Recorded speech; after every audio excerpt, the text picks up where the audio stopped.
Cam McGuire back with you here on the Steelheads Hockey Show, brought to you by New Belgium Brewing Mountain Time Premium Lager. Idaho in action tomorrow in Kansas City, Saturday as well. Puck drop tomorrow evening at 6:05 p.m., 5:05 on Saturday before the Steelheads return back to Boise for a 5-game homestand. Here alongside head coach Everett Sheen. Well, Sheener started the series off last night. I don't know if you could do it any better, right? A 5-0 shutout win for your club, and that was a really nice way to start the series, especially during this lengthy road trip, wasn't it? Yeah, that was a good game for us. I think it was our most complete game we played in a long, long time. So very happy with our guys. We didn't give them much opportunities offensively, stayed out of the penalty box, executed our systems the way we wanted to, and, it's a great way to start. Let's talk about staying out of the penalty box, because we talked last week in Rapid City. The penalty kill kind of lacked those first 2 games. 3 goals against on Wednesday and Friday. Then you go 5 for 5 in the series win in overtime on Saturday, and 3 for 3 last night. So 8 for 8 over your last 2 games now. We talked big emphasis heading into that game Saturday, even Friday night after the game. Was the number one emphasis, right? Probably was the penalty kill and sharpening that up, and now you have. So what's been the biggest difference what has been the biggest difference now that you've had success the last 2 games? I think just limiting, our penalty kill opportunities, if you will, just because, if you're giving teams 5, 6, 7, 8 power plays a night, now, you got a group of 6 to 8 guys that are playing, everyone else is sitting on the bench, so those guys are getting tired, the other guys are getting out of the rhythm.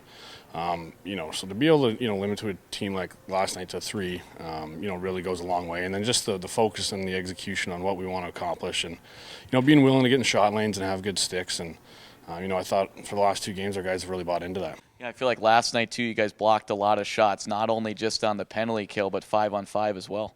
Yeah, and we need that going forward. You need that, in a playoff push, and then, ultimately in playoffs, you need to be willing to sacrifice your body and, get in shot lanes and limit the other team's grade A chances. So last night was definitely a step in the right direction. We talk about special teams all the time. It can be a deciding factor in a game, but looking at 5-on-5 play, because you thought you controlled 5-on-5 play in those 3 games against Rapid City, really, and last night all 5 of your goals came 5-on-5 play. So when you look at the last 4 games, you guys have executed 5-on-5 very successfully, haven't you? Yeah, we definitely have, and we need to continue with that trend. I've liked the way our 5-on-5 game has been going over the last 20 games or so. We just got to keep building off that and, win the special teams battle. 2-0 lead for you guys, not even 2.5 minutes into the game, and then really from there on out, you kind of controlled the rest of the contest, and that can play a big factor, especially being on the road. It can kind of shut down the quote-unquote home crowd advantage. Yeah, we came out flying. We wanted to have a good start and really set the tone early, and we obviously accomplished that, getting 2 right away. But then I was proud of our guys for not sitting back. Sometimes you get up too early like that and can kind of turn into a chess or a tennis match, back and forth. But our guys stuck to our structure and stuck to the way we wanted to play and had success. Ben Cross, 27 saves in the shutout last night, his second of the year, and he's been really good now his last 2 games.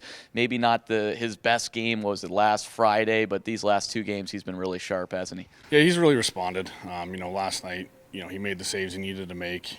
Luckily our guys, really helped him out, and he didn't have to make any highlight reel saves, which is always nice, I'm sure, as a goalie, but he's settled in nicely the last 2 games and looking to keep that going. Well, you went into the game last night, you know the record on paper with Kansas City, you know they can score goals, and you guys played a really sound defensive structure game. Looking back at it, what was the message heading into last night? Just that, we really got to limit their offense. Like you said, they're a very dangerous offensive team. It's just like they were last year. So if we can kind of, nullify their transition game, and keep them out of the house in the D zone, should lead to some success, and making sure guys are always getting back above pucks, so we have numbers coming back to our zone. And I thought our guys did a really good job of executing that last night. We talked with Nick Canade on Tuesday night. I was like, I know the answer to this question, but I'm going to ask it anyways, and I'm going to do the same thing for you. 18 games left in the regular season, 2 points back of that 4th and final playoff spot now, 3 points back of 3rd place, 5 points back of 2nd place. I mean, it's crazy, right? And how much do you guys not focus, but how closely are you paying attention to other results around the league and looking at what other teams are doing? Oh, we're definitely paying attention. Ultimately, it is still in our hands. We're in a situation right now where we don't necessarily need outside help. We still have 5 games against Kansas City, 6 against Tahoe, 1 against Tulsa, teams that we're chasing. So ultimately, it's in our hands, but, it is Basically every night I'm checking the scores Yeah. and checking the standing just to kind of see where we stand. And, it is the nature of the beast at this time of year. We want to get in the playoffs, and we just got to kind of see where we stand. Let's talk about one player specifically from last night, Caleb Pearson, 2 goals and an assist, and what a start now for him. 4 games, 4 goals, and a helper. I think we spoke about him last week on air here, but he's just a really good hockey player, it looks like. Yeah, he's a tremendous hockey player. Watching him on video when he was coming out of college, we knew he competes. He's got a good shot. He's got a smart hockey brain, and he can skate. And, he definitely played this level, and he stepped right in and been a huge addition for us. Well, you guys get the win last night. Now you kind of dictate the series, right? Getting that first win in a 3-game series is always a huge momentum boost heading into the weekend. So you kind of control the series, I would say now, but there's still a lot of work to be done. So how do you guys kind of use that towards your advantage, but at the same time understand that that's just one game and you've got 2 more to go here? Well, that's exactly right. It is just one game. Against a very good Kansas City hockey team. They're, in first place in our division for a reason. So I imagine they're going to be coming ready to go tomorrow, and we just have to, build off what we did well and, look to take another step, really assert ourselves early and, hopefully get the jump on them and build off that. But, we have to be ready to go. They are a very good hockey team. All right, one more for you here. Optional practice earlier today, and usually that Thursday when you play Wednesday, Friday, Saturday, more times than not is an optional, especially on the road. And you get a handful of guys out there, and it kind of varies from time and time again. There must have been 80% of the team out there this morning, wasn't there? Yeah, it was a big skate this morning. Which is good. The guys are feeling good. The vibes are pretty high after last night, and they just wanted to get on the ice and have some fun with their buddies again today. And that's always a good sign.